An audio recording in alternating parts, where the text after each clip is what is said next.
কাগজে কলমে জাতীয় মহাসড়ক, অথচ সড়ক এখনো সেই পুরনো কাঠামোতে। আর এরই মাসুল দিতে হচ্ছে পথচারী ও যাত্রীদের।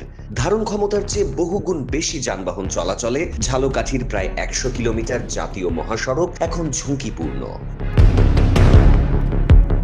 পদ্মা সেতু চালুর পর খুলনা, বাগেরহাট, মোংলা বন্দর, কুয়াকাটা, বরগুনা ও পটুয়াখালী সহ দক্ষিণাঞ্চলের বিভিন্ন রুটে বেড়েছে যানবাহনের চাপ। কিন্তু সরু সড়ক, বিপজ্জনক বাঁক আর পুরনো অবকাঠামোর কারণে বাড়ছে দুর্ঘটনার ঝুঁকি।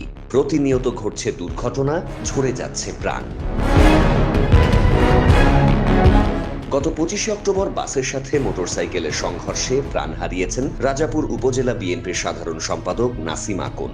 এর কিছুদিন পর ৭ই নভেম্বর মেয়েকে নিয়ে ইজি বাইকে যাওয়ার সময় বাসের ধাক্কায় নিহত হন র্যাবের সদস্য আনোয়ার আকন। গুরুতর আহত হয়ে পঙ্গুত্ব বরণ করেন তার একাদশ শ্রেণী পড়ুয়া মেয়ে আইরিন। এর আগে ৫ই জুলাই নলসিটির রায়পুর বটতলা এলাকায় দুই বাসের প্রতিযোগিতায় নিয়ন্ত্রণ হারিয়ে খাদে পড়ে যায় একটি বাস। এতে প্রাণ হারিয়েছেন বাসটির সুপারভাইজার। স্থানীয়রা দাবি করছেন, দ্রুত সড়কটি প্রশস্ত না করা হলে আরো বড় দুর্ঘটনার আশঙ্কা রয়েছে। দাবি হয়েছে যে রাস্তাটা যত দ্রুত সম্ভব তত দ্রুত যদি দেখা যায় যে ফোর লাইনের ব্যবস্থা হয়, তাহলে আমাদের এই দেখা যায় সাধারণ জনগণের অ্যাক্সিডেন্টের পরিমাণটা কমবে। দেখা যায় প্রতিদিন দেখা যায় যে অ্যাক্সিডেন্ট হইতেছে, এই অটো অ্যাক্সিডেন্ট। মহাসড়কটা খুব ব্যস্ততম একটা সড়ক মোটামুটি। তো আমাদের আপাতত 2 লেনের রোড আছে, যার কারণে আমাদের খুব সমস্যার ভিতরে যেতে হয়, যেমন অ্যাক্সিডেন্ট, তারপর কিছু হলেই যানবাহনের জ্যাম পড়ে যায়। এজন্য আমাদের খুব শীঘ্রই 4 লেন যদি হয় তাহলে আমাদের খুবই উপকার হয়।